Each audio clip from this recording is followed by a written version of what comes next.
Hello friend, আশা করি তোমরা সকলেই ভালো আছো। সুন্দর ইতিহাসের পক্ষ থেকে জানাই আন্তরিক শুভেচ্ছা ও অভিনন্দন। পশ্চিমবঙ্গ পাবলিক সার্ভিস কমিশন ইতিমধ্যেই তাদের গেজেট কিন্তু প্রকাশ করে দিয়েছে। নবম, দশম এবং একাদশ দ্বাদশ শ্রেণীর জন্য যে মাস্টার মিস্ট্রেস নিয়োগ করবে তার জন্য কিন্তু আমরা দেখেছি গেজেট প্রকাশ করেছে। সেই গেজেটে যা বলা আছে সেই মতো কিন্তু আমরা এগিয়ে চলেছি। আমরা হয়তো ভোটের পরেই সেই গেজেট অনুযায়ী নোটিফিকেশন কিন্তু আসতে চলেছে খুব শীঘ্রই। ভোট পর্ব শেষ হলেই আশা করি তোমাদের সামনে গেজেট কিন্তু যা বলেছে সেই মতো নোটিফিকেশন তোমাদের সামনে এসে যাবে।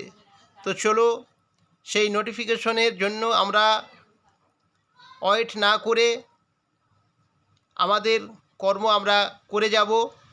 তো আজকে আমি আমার এই সুন্দর ইতিহাস চ্যানেলে তোমাদেরকে ইতিমধ্যে জানিয়ে দিয়েছি গতকালকে যে শাং বংশের, চীনের যে শাং বংশ নিয়ে আলোচনা করছিলাম, সেই শাং বংশের কিছু প্রশ্ন উত্তর নিয়ে আজকের এই পর্ব থাকবে। গুরুত্বপূর্ণ এমসিকিউ কতগুলো প্রশ্ন এখানে থাকবে এই শাং সাম্রাজ্য থেকে। এর পরবর্তীতে আরও একটি ভিডিও তোমরা দেখতে পাবে। তো চলো ইতিহাস বিষয়ের উপরে যে নতুন টপিক নিয়ে আমরা আলোচনা করছি, সেই সঙ্গে আজকে শাং যুগের অধীনে বিভিন্ন সম্রাট, সেই সঙ্গে থাকছে অর্থনৈতিক, সামাজিক ও সাংস্কৃতিক বিষয়ের উপর দুর্দান্ত এমসিকিউ সিরিজ পার্ট 3। আজকের টপিকে থাকছে প্রাচীন ইতিহাস, চীনের শাং রাজবংশ, আনুমানিক খ্রিস্টপূর্ব 1766 থেকে 1027 খ্রিস্টপূর্বাব্দ পর্যন্ত এর সময়কাল। তো এই সময়ের মধ্যে শাং রাজবংশে আমরা কোথাও 29, কোথাও 18, কোথাও 30 বিভিন্নভাবে আমরা এই রাজবংশে রাজাদেরকে পেয়ে থাকি। তো আমরা গ্রুপ এতে যে প্রাচীন চীন রয়েছে, সেই প্রাচীন চীনের শাং সম্রাটদের অধীনের অর্থনৈতিক, সামাজিক ও সাংস্কৃতিক বিষয় কিন্তু আমাদের সিলেবাসে উল্লেখ করা রয়েছে। তো এই সিলেবাসকে লক্ষ্য করে বা এই সিলেবাসকে ভিত্তি করে আজকের এই ভিডিও আলোচনা করা হচ্ছে।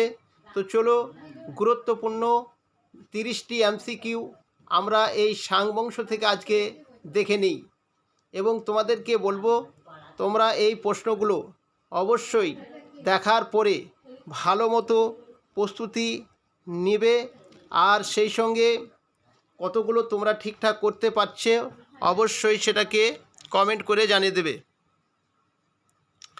1 নম্বর প্রশ্ন দেখো, শাং রাজবংশের প্রতিষ্ঠাতা কে ছিলেন? অপশনগুলো তোমরা দেখে নাও। তো আমি 5 সেকেন্ড পরপরই আমি কিন্তু অ্যান্সারটি দিয়ে দিচ্ছি, তোমরা মিলিয়ে নেবে। তো এই প্রশ্নের সঠিক উত্তরটি হয়ে যাবে অপশন ডি, চ্যাং তাং। শাং রাজবংশের প্রতিষ্ঠাতা ছিলেন চ্যাং তাং।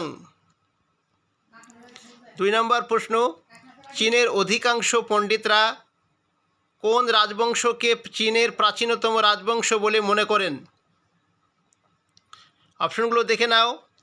তো এই প্রশ্নের সঠিক উত্তরটি হয়ে যাবে অপশন এ, শিয়া রাজবংশ। 3 নম্বরের প্রশ্ন, প্রত্নতাত্ত্বিক তথ্যের উপর ভিত্তি করে প্রমাণিত চীনের প্রাচীনকালের প্রথম রাজবংশ হল?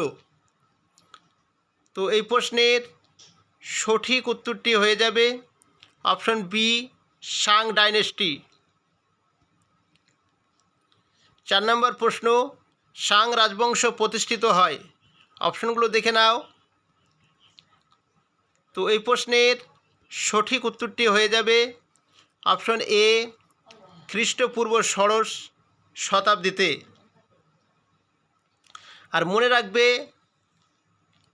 এই রাজবংশ পতন ঘটেছিল খ্রিস্টপূর্ব 11শ শতাব্দীতে। 5 নম্বরের প্রশ্ন, প্রাচীন শাং রাজধানী কোথায় ছিল? অপশনগুলো দেখতে থাকো। তো এই প্রশ্নের সঠিক উত্তরটি হয়ে যাবে অপশন ডি অ্যান ইয়াং। 6 নম্বর প্রশ্ন, সাং রাজধানী স্থানান্তরিত হয়েছিল। অপশনগুলো দেখে নাও। তো এই প্রশ্নের সঠিক উত্তরটি হয়ে যাবে অপশন ডি 5 বার। 7 নম্বর প্রশ্ন, সাং রাজবংশের সময় সবচেয়ে গুরুত্বপূর্ণ প্রযুক্তি ছিল। অপশনগুলো দেখে নাও। তো এই প্রশ্নের সঠিক উত্তরটি হয়ে যাবে অপশন এ ব্রোঞ্জ ঢালাই। 8 নম্বর প্রশ্ন, সাং রাজবংশের সবচেয়ে বেশি মর্যাদাপূর্ণ ছিল। তো এই প্রশ্নের সঠিক উত্তরটি হয়ে যাবে অপশন সি ধনী।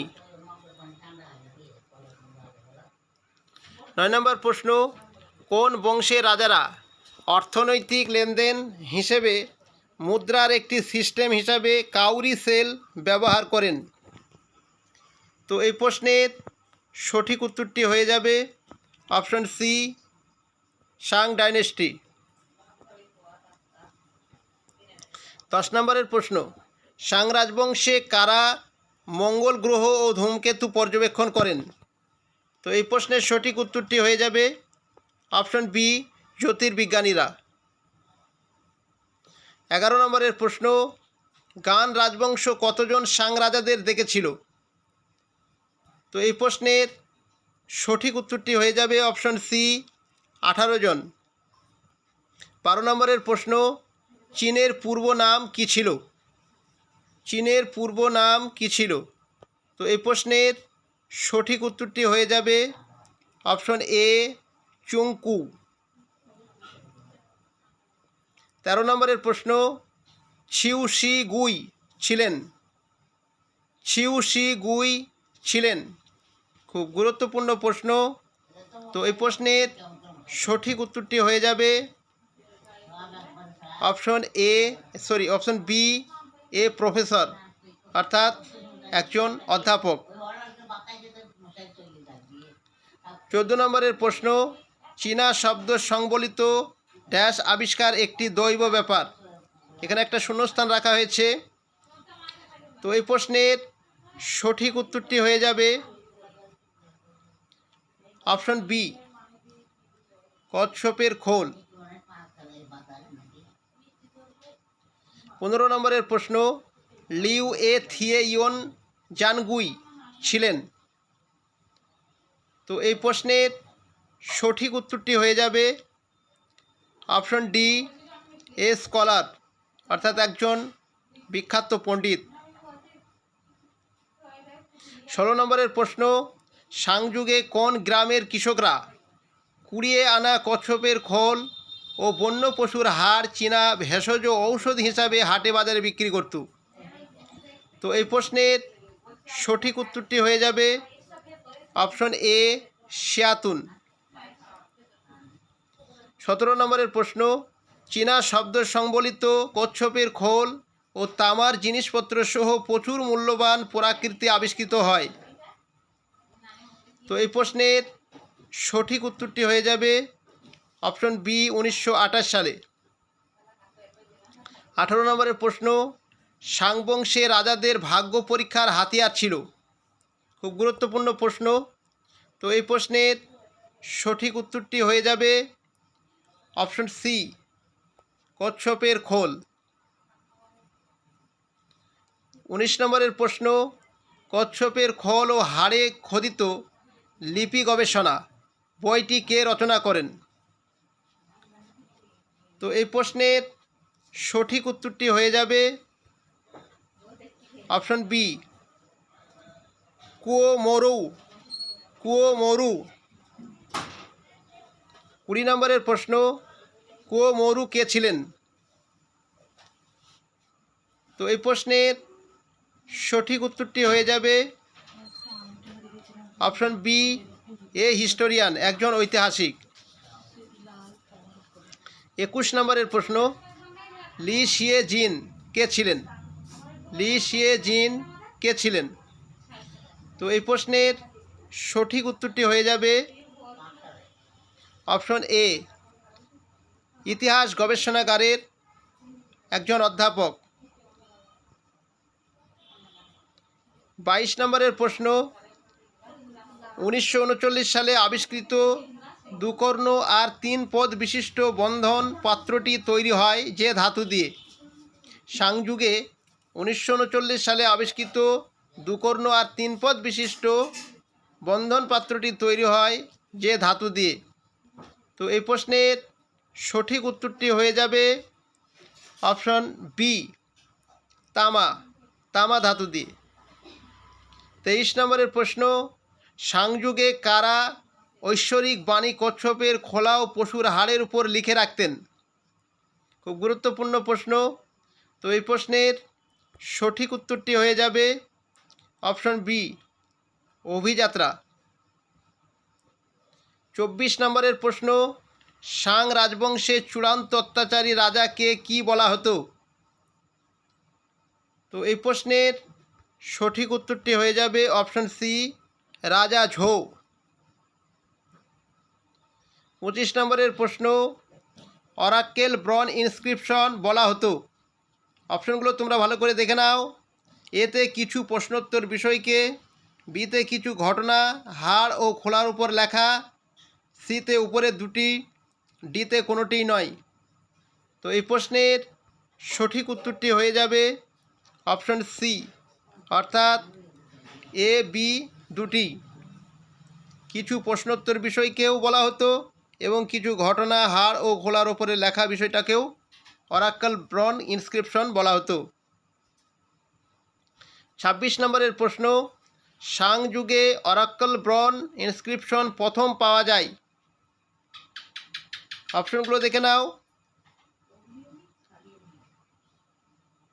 এতে অ্যানয়াং অঞ্চলের উত্তর পশ্চিমে, বিতে অ্যানয়াং অঞ্চলের উত্তর দিকে, সিতে অ্যানয়াং অঞ্চলের পশ্চিমে, ডিতে অ্যানয়াং অঞ্চলের দক্ষিণে। তো এই প্রশ্নের সঠিক উত্তরটি হয়ে যাবে অপশন এ, অ্যানয়াং অঞ্চলের উত্তর পশ্চিমে। 27 নম্বরের প্রশ্ন, সাংযুগে লিখিত উপাদানের সন্ধান পাওয়া যায়? 3 প্রকার, 4 প্রকার, 5 প্রকার, 6 প্রকার। তো এই প্রশ্নের সঠিক উত্তরটি হয়ে যাবে অপশন বি, 4 প্রকার। চলুন আমরা দেখে নিই। এসো, এই 4 প্রকার কী ছিল একবার দেখা যাক। 4 প্রকারের লিখিত উপাদান হলো যথা: 1 নম্বরে বলা হয়েছে পিক্টোগ্রাফস, 2 নম্বর আইডিওগ্রাফস, 3 নম্বর অ্যাসোসিয়েটিভ কম্পাউন্ডস, আর 4 নম্বর হচ্ছে ফনেটিক কম্পাউন্ডস। এই 4 প্রকারের লিখিত উপাদান পাওয়া গিয়েছিল। 28 নম্বরের প্রশ্ন, সাংরা সময় ও কাল নির্ণয়ের জন্য ব্যবহার করত?